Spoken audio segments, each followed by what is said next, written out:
Bonjour et bienvenue, moi c'est Blanche, de retour sur notre challenge zéro dépense en 2025 où on essaye de couper toutes les dépenses non nécessaires pour mettre beaucoup d'épargne de côté et réaliser un de nos rêves. Acheter une maison, partir en vacances, être plus stable financièrement, il y a plein de raisons de vouloir faire un challenge où on booste nos épargnes pour être plus à l'aise financièrement. Aujourd'hui on va faire le bilan du mois de mai où j'ai réussi à redorer ma garde-robe pour 0 € de manière extrêmement simple. Je suis très heureuse, c'est vraiment quelque chose que j'ai découvert par hasard, donc on va revenir sur ça. Pour commencer, comme à chaque fois j'ai des nouveaux sur la chaîne, je vais te redonner les étapes pour commencer le challenge. Bien sûr, tu peux commencer par prendre le PDF qui est gratuit dans la description de la vidéo et ça va t'amener pas à pas à ce qu'il faut faire. La première chose, le premier mois, tu observes simplement tes dépenses. Tu écris toutes tes dépenses à la main ou avec mon application préférée Mao Manager qui est très mignonne. Et comme ça, tu vas te rendre compte avec les graphes de ce que tu dépenses. Combien est-ce que tu dépenses dans ton loyer, dans tes charges, dans la nourriture. À la fin de ton premier mois d'observation, tu vas pouvoir t'asseoir et analyser ce que tu pourrais arrêter de dépenser pour mettre plus de côté. Et si tu coupais toutes tes dépenses non nécessaires, combien est-ce que tu pourrais mettre de côté dès le mois prochain. Maintenant que tu as un montant, pour moi c'est 600 € par mois que je mets tous les premiers du mois de côté. À partir du mois d'après, dès que tu reçois ton salaire, tu vas mettre ce montant de côté dès le premier du mois et essayer de ne pas y toucher pour le reste du mois. Après observation, réalisation de combien tu peux mettre de côté par mois, tu vas aussi calculer combien est-ce que tu réussirais à mettre par mois d'ici le 1er janvier 2026. Ça va te permettre de vraiment te motiver à te dire en fait je pourrais mettre 5 000 € de côté par exemple et avec cet argent qu'est-ce que j'aimerais faire. Pour ma part, mes 3 motivations, ce sont de mettre de côté 10 000 € pour être à l'aise financièrement s'il m'arrive quelque chose, que j'ai réussi à faire le mois dernier. Ensuite, d'ouvrir un compte ETF retraite pour être à l'aise quand je pense à mon futur. Et enfin, de partir dans un grand voyage pendant un mois en décembre. Pour mon grand voyage de décembre, tout se passe très bien. Depuis le début de l'année, j'ai réussi à mettre assez de côté pour me dire que dans les prochains mois, ça devrait le faire, je vais pouvoir partir. Et je vais enfin pouvoir te dire où est-ce que je pars. J'ai une travel planner, une personne qui m'aide à gérer ce voyage. Elle s'appelle Sarah de Nerea Travel. Tu peux regarder son petit Instagram. Et on a décidé que j'allais partir au Sri Lanka pendant un mois en décembre. Donc si tout se passe bien, d'ici quelques mois, je ferai des petites vidéos en direct du Sri Lanka. Et je peux te dire que je reviens de loin puisque l'année dernière, j'ai mis 0 € de côté. Et en plus, j'ai grappillé dans mes épargnes plus de 3 000 € pour réussir à vivre en 2024. En 2025, on est en combien ? En 2024. Donc je suis partie vraiment de loin, j'ai commencé le challenge en janvier où j'ai observé mes dépenses et j'ai coupé toutes mes dépenses non nécessaires, les lattés, les pâtisseries, les cadeaux, les vêtements, etc. Et depuis le 1er janvier, j'ai commencé à mettre 500 € de côté par mois, puis j'ai augmenté à 600 € par mois pour réussir mes objectifs pour 2026. Tu vois à quel point décider de faire le challenge, ça peut changer ta vie. Si j'avais pas décidé de faire le challenge et de faire des économies, jamais j'aurais pu me payer les billets d'avion pour aller au Sri Lanka en décembre. Pour revenir sur le mois de mai, un mois un petit peu particulier puisqu'il y a un grand changement de saison, j'habite dans le sud de la France, il fait chaud et j'ai ouvert mes affaires d'été et j'ai découvert que je n'avais rien à me mettre pour 3 raisons. La première raison, c'est que la grande majorité de ma vingtaine, je l'ai passée à l'étranger, donc je me suis jamais acheté des belles pièces d'été, c'était vraiment du jetable, du donnable, des choses vraiment pas chères, donc j'ai pas de belles pièces. Aussi, j'ai perdu 2 tailles de pantalon l'année dernière, donc du coup, l'été dernier, je faisais 2 tailles de pantalon de plus, donc là, tous mes vêtements sont beaucoup trop grands. Donc en fait, j'ai très peu de pièces qui me vont à ma taille, très peu de choses qui sont belles et qui vont durer dans le temps, et aussi j'ai beaucoup de noir, et je ne supporte plus de mettre du noir, donc là, quand j'ai ouvert mes affaires, j'étais un petit peu désespérée de voir les vêtements que j'avais pour cet été. Et malgré tout, j'ai réussi à avoir plein de pièces de vêtements gratuitement et je vais t'expliquer comment. Tout ça, ça m'a été donné gratuitement. Des choses que j'adore, une petite robe, des petits hauts, un pantalon, gratuitement. Donc je t'explique ça tout de suite. Donc tous ces vêtements, je les ai eus gratuitement par un process extrêmement facile, tu vas voir, c'est incroyable. En gros, ce sont mes élèves, je suis prof de yoga, qui m'ont dit qu'elles avaient besoin de faire des échanges de vêtements parce qu'elles avaient des choses beaucoup trop grandes, beaucoup trop petites, que là en ouvrant leurs affaires d'été, vraiment, il faut qu'elles fassent un nettoyage. Du coup, j'ai lancé dans notre groupe, dans notre réseau, la possibilité de faire cet échange et une de mes élèves a décidé de nous inviter chez elle. Donc on était 9, on est venu chez elle en soirée, on a fait un petit apéro pour discuter et ensuite chaque personne a présenté ses pièces. Donc c'était vraiment des jolis vêtements, juste des choses qui étaient trop petites ou qu'elle n'aimait plus tout simplement. Donc la personne nous expliquait pourquoi est-ce qu'elle abandonnait ce vêtement, comment elle le portait, etc. Et on pouvait du coup découvrir toutes les pièces et se dire ah ben moi je veux prendre ça, je veux prendre ça, je veux prendre ça. Donc toutes les pièces de vêtements ont été mises sur une grande table et à partir de là on a commencé à piocher, à tester, à essayer, à voir les vêtements sur les unes les autres. C'était déjà une pure soirée, on s'est éclaté, on a trop rigolé, on s'est un peu battu pour les vêtements. C'était trop bien, c'était ma soirée préférée de 2025 pour le moment. Et grâce à ça, du coup, j'ai réussi à récupérer plein de pièces, une petite robe que j'adore, une jupe short, 3 hauts, un pantalon. Enfin, c'est absolument génial. Je suis rentrée chez moi comme si j'avais fait du shopping.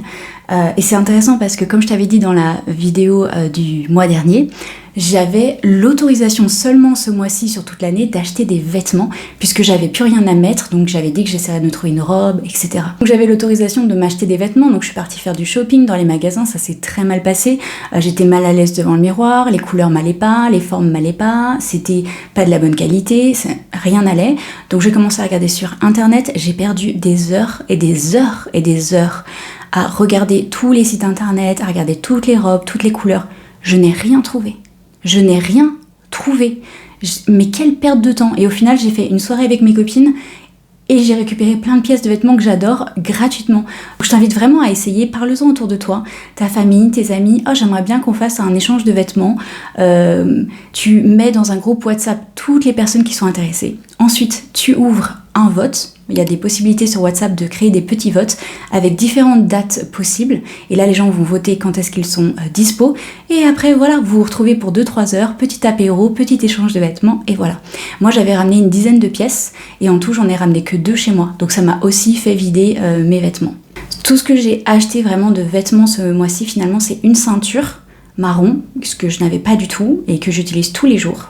Chaussures, j'ai pas eu besoin parce que l'année dernière, au solde de septembre, j'avais racheté des chaussures d'été que j'avais adorées, donc elles sont neuves pour cette année, donc parfait. Comme si j'avais su que j'allais faire un challenge, mais je le savais pas l'année dernière.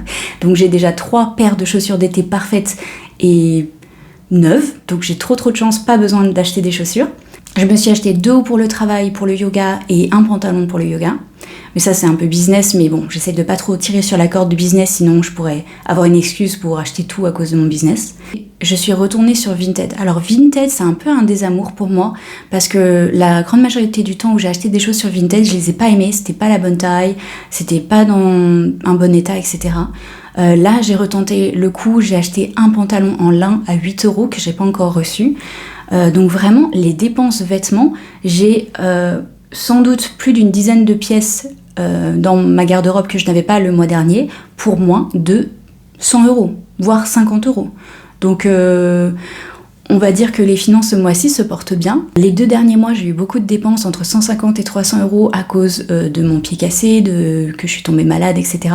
Et au final, ce mois-ci, malgré le fait d'avoir acheté des vêtements, comme je suis pas tombée malade, cette fois-ci, j'ai pas eu des dépenses en pharmacie, et ben ces sous-là ont été mis dans les vêtements. Donc je repars avec un mois de mai qui est une réussite, puisque j'ai réussi à mettre 600 € de côté, qui est mon but.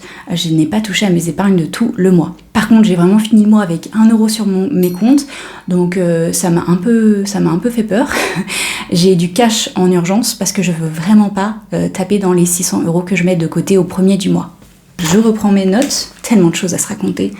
Oui, en fait, ce que j'aime pas dans les achats en magasin et tout ça, c'est qu'en fait, s'il n'y a pas ta couleur, s'il n'y a pas ton style, moi je suis beau, chic, voilà, bohème, et j'ai vraiment que 4 couleurs que j'aime, et ben en fait, c'est pas facile quoi. D'avoir des nouvelles pièces et de revoir toutes les choses que je n'aime plus, je veux pas mettre de noir, etc.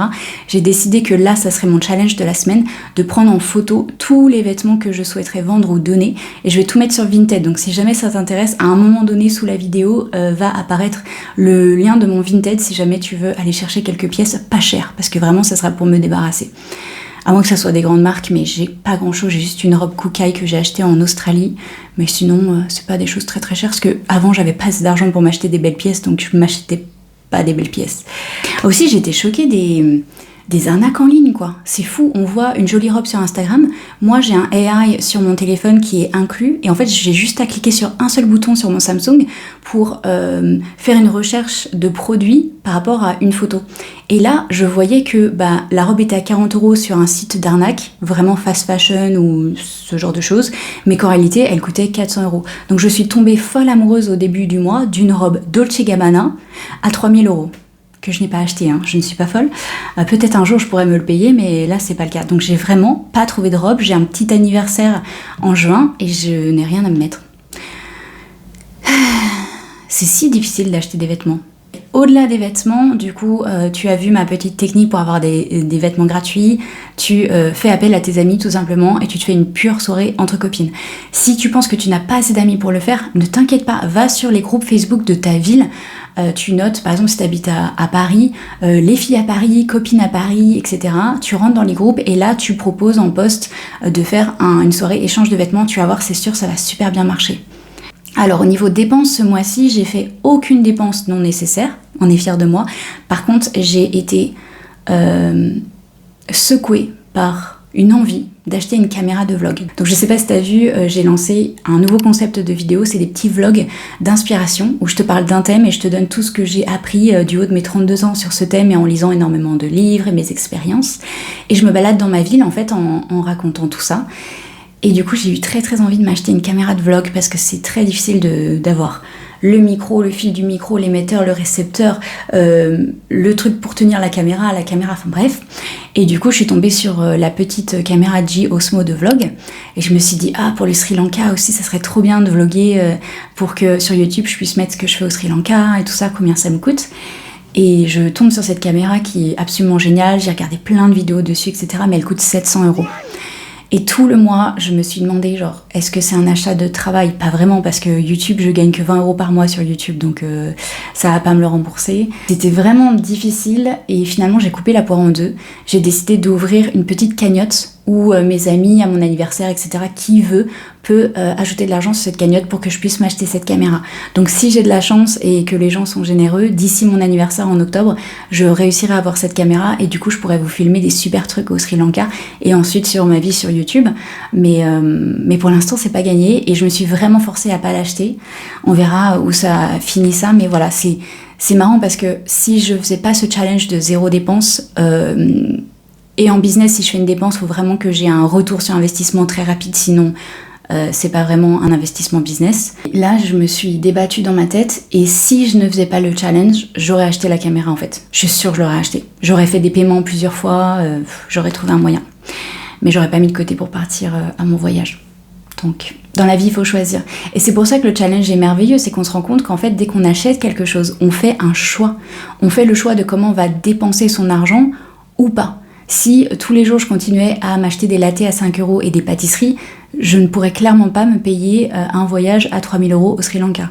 C'est à moi de choisir. Est-ce que je préfère boire des lattés tous les jours et des pâtisseries ou aller au Sri Lanka? Cette année, j'ai fait le choix de partir au Sri Lanka. Donc dans ton cas, quand tu achètes des choses chaque jour, tu décides d'acheter ça au lieu d'autre chose. En parlant de latte d'ailleurs, là il commence à faire plus chaud, donc du coup moi je prends souvent mon petit espresso, mon allongé, comme tu sais si tu me suis dans le challenge, je n'ai pas le droit au latte à 5 € mais j'ai le droit à des cafés de moins de 3 € tous les jours, aucun souci puisque ça m'aide à travailler, à sortir, etc. Mais là il fait chaud. Et en fait, en France, on n'a pas trop le concept du café froid, de l'americano glacé, ice americano et tout ça. Ou du moins, si on l'a, c'est très cher. Et là, quand je vais dans les bars et dans les cafés autour de chez moi, quand je demande un café glacé, on me fait un glacé pilé, shaké, enfin des choses de fou, pour 5 €. Alors que c'est un espresso et des glaçons, quoi. Du coup, j'ai trouvé une technique de radine, oui, mais en fait, j'ai pas le choix, sinon j'ai pas le droit. Je commande un espresso ou un allongé, et je demande un verre avec des glaçons sur le côté, et je mets simplement mon espresso dans le verre de glaçons, voilà. Et comme ça me fait le prix d'un espresso. Et je peux avoir une boisson fraîche pas pour 5 euros. Mes plus grosses dépenses, du coup, au niveau des courses, je suis toujours à 250 euros par mois. Je mange bio, plutôt local, etc. Donc moi, ça me va à 250 euros par mois. Ensuite, niveau shopping, du coup, j'ai acheté quelques vêtements, mais rien de foufou. Et là où le bas blesse, c'est toujours les restaurants. Au début de l'année, si t'as vu ma vidéo où je mettais mes règles de l'année, j'avais pour but de mettre que 40 euros par mois dans les restaurants. Le fait est que je vais souvent au restaurant avec mes élèves, donc ça fait aussi partie de mon travail, de la gestion de ma communauté, etc. Donc là, j'en suis à un petit peu plus de 100 euros de restaurant ce mois-ci, donc ça, j'ai pas encore trouvé la solution en fait. Le mois de juin, ça va être un petit peu plus difficile. Ce week-end, je pars à Avignon avec une de mes élèves pour faire un peu de tourisme, passer une bonne après-midi. Donc là, va falloir vraiment que je tire sur la vis pour ne pas trop dépenser. Je vais aussi un week-end à Paris pour l'anniversaire d'une de mes meilleures amies. Donc là, ça va y aller, à gogo. Je vais essayer de vraiment faire attention. Moi, la chance que j'ai, c'est que j'aime pas trop l'alcool et tout. Donc tout ce qui est cocktail, grosses dépenses... ça devrait le faire, je devrais pouvoir à peu près gérer. J'ai déjà en janvier acheté tous les transports déjà pour y aller, donc ça c'est fait, il n'y aura plus que le sur place. Mais j'ai pris une résolution pour juin pour m'aider à faire face à ces nouvelles dépenses, de partir en week-end. J'ai décidé de faire une semaine de sèche.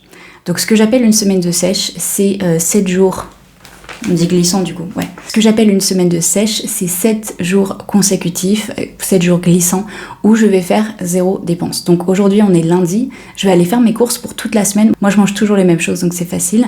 Je vais vraiment essayer d'avoir tout ce qu'il me faut pour toute la semaine pour faire 0 dépense. Si j'ai besoin d'un dissolvant, de quelque chose de côté que normalement j'ai le droit d'acheter dans mon challenge, je n'ai pas le droit de l'acheter cette semaine en espérant de trouver une solution pour ne pas l'acheter du tout. Donc on reviendra en juin si ça marche, parce que ce que j'ai peur, c'est oui de ne pas dépenser pendant 7 jours, mais qu'ensuite la semaine d'après je dépense d'autant plus parce que il me fallait un shampoing, il me fallait ça, et en fait je reporte l'achat. Donc là ça n'aura aucun intérêt. Donc je vais voir si ça peut m'aider. Et pour mes petits cafés que je prends tous les jours, etc., je prendrai 10 euros de cash dans ma poche pour vraiment ne pas utiliser ma carte bancaire. Ensuite, j'aurai le week-end fin juin d'anniversaire.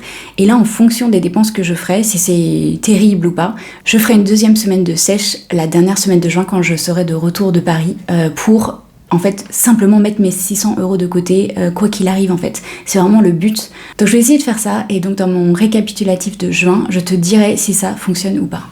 Donc voilà, pour résumer, ce mois-ci, j'ai appris à avoir des vêtements de manière gratuite et beaucoup plus rapide qu'en faisant du shopping.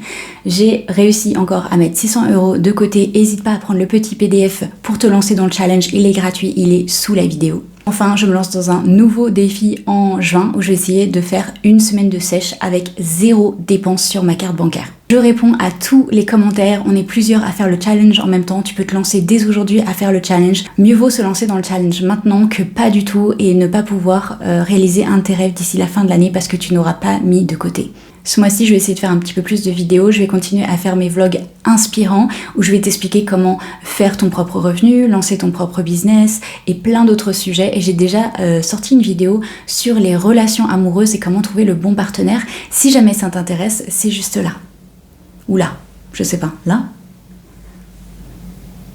Je te souhaite un super mois de juin. Bisous!